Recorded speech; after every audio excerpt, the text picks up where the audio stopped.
PV. Anwar MLA. സ്ഥാനം രാജിവെച്ചതോടെ നിലമ്പൂർ നിയമസഭാ മണ്ഡലത്തിൽ ഉപതെരഞ്ഞെടുപ്പിന് കളമൊരുങ്ങുന്നു.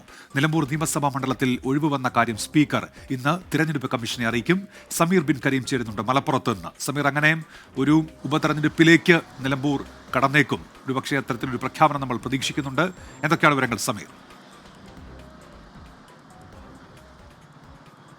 ഉന്മേഷ്, ഒരു ഉപതെരഞ്ഞെടുപ്പിന്റെ മൂഡിലേക്ക് നിലമ്പൂർ എത്തിക്കഴിഞ്ഞു എന്ന് വേണമെങ്കിൽ നമുക്ക് പറയാവുന്നതാണ്. UDF ഒക്കെ തന്നെ അതിന്റെ സ്ഥാനാർത്ഥികളെ നിർണ്ണയിക്കുന്നതുമായി ബന്ധപ്പെട്ട അല്ലെങ്കിൽ അതുമായി ബന്ധപ്പെട്ട ആലോചനയിലേക്കൊക്കെ തന്നെ കടന്നു കഴിഞ്ഞു എന്നുള്ളതാണ് ശ്രദ്ധേയമായിട്ടുള്ള കാര്യം. എന്നാൽ അൻവറുമായി സഹകരിക്കുന്ന കാര്യത്തിൽ ഇതുവരെ UDF ഒരു അന്തിമ തീരുമാനം എടുത്തിട്ടില്ല എന്നുള്ളതാണ് ശ്രദ്ധേയമായിട്ടുള്ള കാര്യം. കാരണം കഴിഞ്ഞ ദിവസം പി.വി. അൻവർ പറഞ്ഞത് നിരുപാധികം UDF-നെ പിന്തുണക്കുന്നു, നിലമ്പൂരിൽ മത്സരിക്കില്ല, പകരം UDF സ്ഥാനാർത്ഥിക്ക് പൂർണ്ണ പിന്തുണ നൽകുന്നു എന്നതായിരുന്നു പി.വി. അൻവറിന്റെ പ്രഖ്യാപനം. അതോടുകൂടിയാണ് ഇത്തരം ഒരു ആലോചനയിലേക്ക് UDF-ഉം കടക്കുന്നത്. നിലവിൽ ഇതുമായി ബന്ധപ്പെട്ട് നിലവിൽ പി.വി. അൻവറുമായി സഹകരിക്കുന്ന കാര്യത്തിൽ അന്തിമമായ തീരുമാനം നിലവിൽ UDF എടുത്തിട്ടില്ല. പകരം തിടുക്കപ്പെട്ട തീരുമാനം എടുക്കേണ്ടതില്ല എന്നുള്ളതാണ് UDF-ന്റെ തീരുമാനം. പകരം UDF-ലെ ഘടകകക്ഷികൾ, പ്രത്യേകിച്ച് മുസ്ലിം ലീഗ് അടക്കമുള്ള കക്ഷികളുമായി കൂടിയാലോചിക്കും. അതോടൊപ്പം തന്നെ മലപ്പുറം DCC-യുമായി ഒക്കെ തന്നെ കൂടിയാലോചിച്ച ശേഷമായിരിക്കും ഒരു അന്തിമ തീരുമാനത്തിലേക്ക് UDF കടക്കുക എന്നുള്ളതാണ് ശ്രദ്ധേയമായിട്ടുള്ള കാര്യം. നിലവിൽ ഇതുവരെ ആര്യടൻ ഷൗക്കത്തിനായിരുന്നു നിലമ്പൂർ സീറ്റ് നൽകാമെന്നുള്ള കാര്യത്തിലേക്ക് UDF എത്തിയിരുന്നതെങ്കിൽ നിലവിൽ VS ജോയിയുടെ പേര് കഴിഞ്ഞ ദിവസം പി.വി. അൻവർ നിർദ്ദേശിക്കുകയുണ്ടായി. ഇതിന് പിന്നാലെ PS ജോയിയുടെ പേരും നിലവിൽ